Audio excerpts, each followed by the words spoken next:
আসসালামু আলাইকুম ভাই, ঈদ মোবারকটা আর হইল না, ভারতকে আর হারাইতে পারলো না অস্ট্রেলিয়া এবং এই চ্যাম্পিয়ন্স ট্রফিতে ফাইনালে চলে গেল অলরেডি ভারত। সো ভারত কার মুখোমুখি হবে, সাউথ আফ্রিকা নিউজিল্যান্ড, সেটা ম্যাচটা আগামীকাল দেখা যাবে। সো এখন কথা হচ্ছে বিরাট কোহলিকে নিয়ে, এবং বিরাট কোহলি কি করতে পারে সেটা আপনারা সবাই দেখছেন।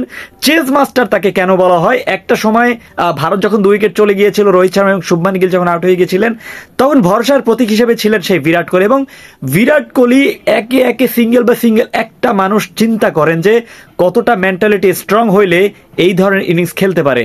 আস্তে আস্তে আপনি ইনিংসটাকে কিভাবে বিল্ড করে কিভাবে ম্যাচটাকে জিতিয়ে দিয়ে সুন্দর মতন।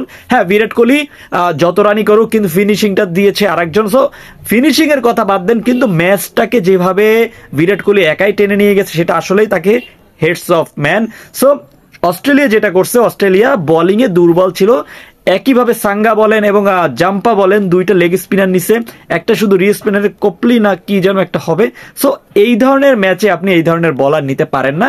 আপনার অস্ট্রেলিয়ার একটা তো দুর্ভাগ্য বলতেই চলে যে মিচেল স্টার্ক নাই, জশ হ্যাজেলউড নাই, প্যাট কামিন্স ক্যাপ্টেন নাই। সো সবকিছু মিলিয়ে ওদিকে আবার মিচেল মার্শও ছিল না। সো এইরকম ভাবে আসলে একটা টিম গঠন করা যায় না।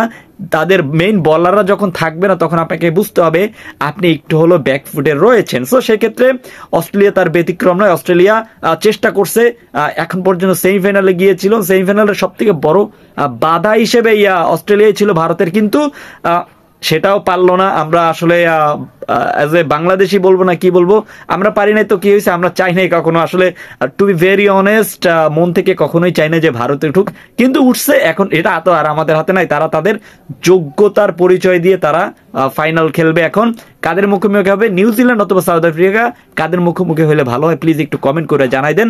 কেননা ভারতকে টাফ দেওয়ার মতো আমি এখন পর্যন্ত নিউজিল্যান্ড ছাড়া, অস্ট্রেলিয়া তো চলেই গেছে, সাউথ আফ্রিকা যদি আসে তাহলে মনে করবেন যে 2023 সালে যে 24 সালে যে টি-20 বিশ্বকাপ হয়েছিল সেটা আবারও পুনরাবৃত্তি হবে। সো আপনি কি মনে কোন প্রতিপক্ষ হিসেবে চাইলে ভারত একটু হইলেও একটু ধাক্কা খায়, প্লিজ কমেন্ট করে জানাই দেন। হ্যাঁ, ভারত, আমি নতুন একটা চ্যাম্পিয়ন্স চাই। আমি নিউজিল্যান্ড অথবা সাউথ আফ্রিকা থেকে যে কোনো একটা চ্যাম্পিয়ন যাতে হয় সেটাই এক্সপেকটেশন থাকবে আমার।